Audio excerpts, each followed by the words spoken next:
nudging companies and corporates to increase salaries. Do you see that happening after today's budget? Because if you need to put more money into the hands of the consumer so that he can go and buy things he wants to and help kickstart the economy, which is in a slowdown, then our salaries that have been stagnant for a while will need to increase as well. True, that's very true. In fact, yesterday when I was just going through the document, it's really unique from the government side to actually pick on corporate India on this. And if you see the report, you would find that last 10 years, I mean, if you see the rise in pay of a CEO, where we're asking people to work for, 80 hours, 70 hours, an average CEO pay has increased from 66 lakh to 66 crores in last 10 years, whereas an average, I'm talking about the IT sector, and an average IT new fresh comer who's joining, his income is from 3.4 to 4 lakh, has increased to just 5 lakh to 5 lakh 40,000. So, you just see 1 lakh rise in the base employee who's joining at the bottom. And whereas the top CEOs payments have jumped remarkably. So that's also a post-pot shot that the government has taken at the companies, trying to figure out, the pay structure has to be more democratized. And at the lower level, you need people to be paid better. Otherwise, there's no incentive for these people to get into these sectors.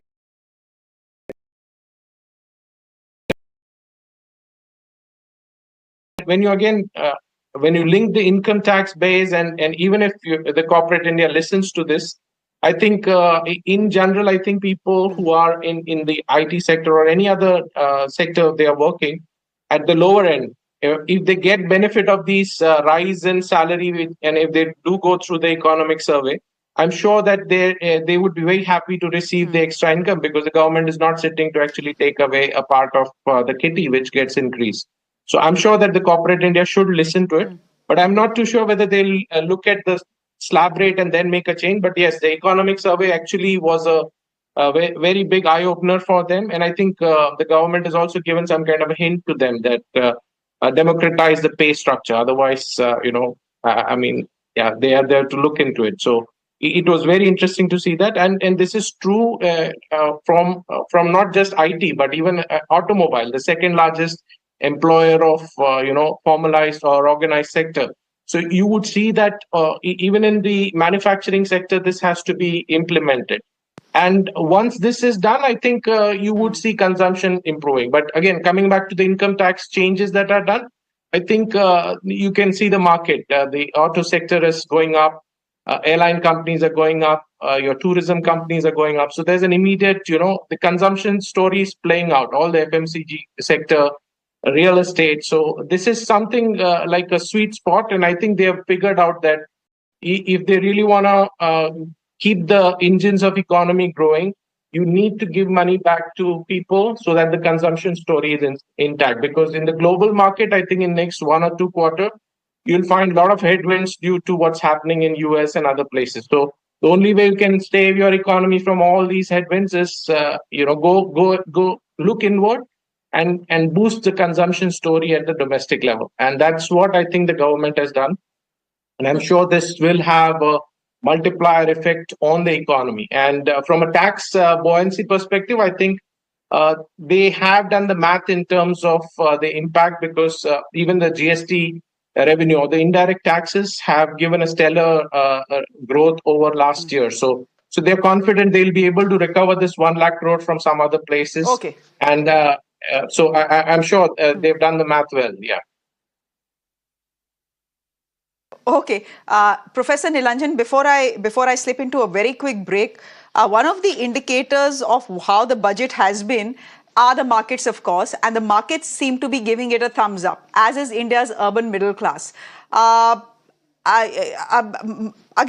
just going back to the question that I had asked my previous speaker. Professor Nilanjan, the government has given a hint to the corporate sector कि भाई salaries बढ़ा. Your salaries have stayed stagnant for way too long.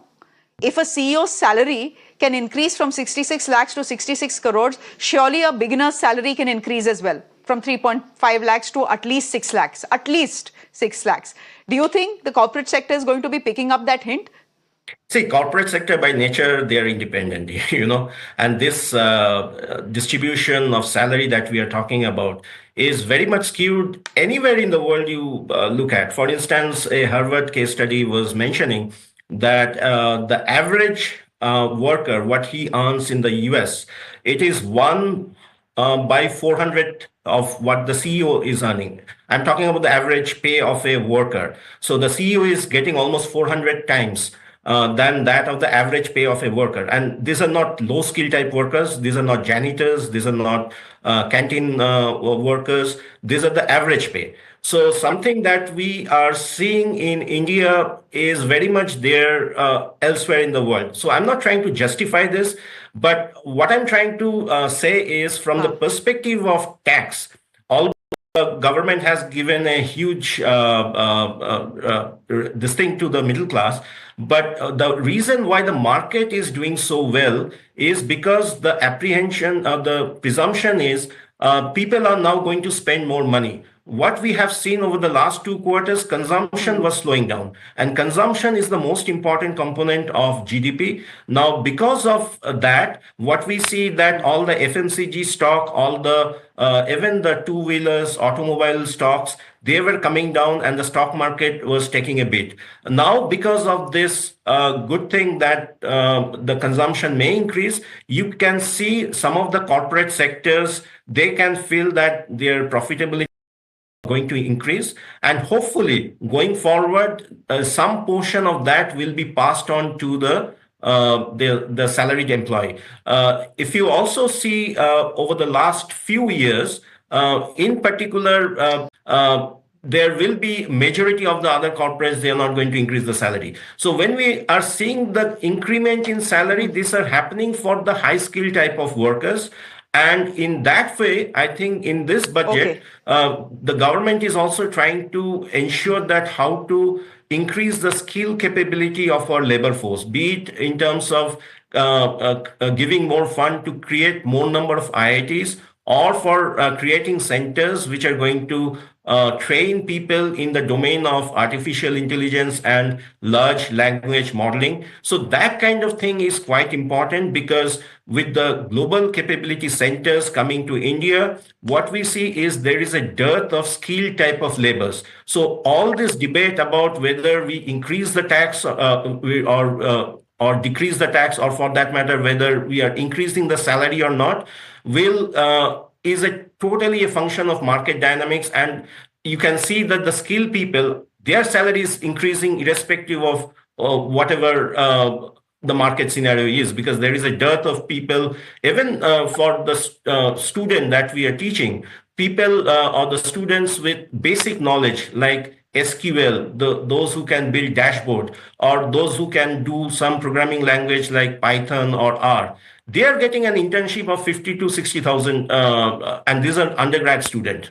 So all I'm trying to say is, because there is a paradigm shift more towards automation, more towards artificial intelligence kind of thing, the nature of the job and the demand for jobs is changing. And therefore, if we can train the people where the jobs are, this whole debate about the salary can be taken care of. I think, but the big headline, the big headline from today's budget is simply this: anyone earning up to 12 lakh rupees in this country will now not have to pay tax. And people who pay the maximum tax in this country, 30%, that threshold has increased from 15 lakh rupees to 24 lakh rupees. That, ladies and gentlemen, is the big headline and the big takeaway, at least for India's salaried middle class.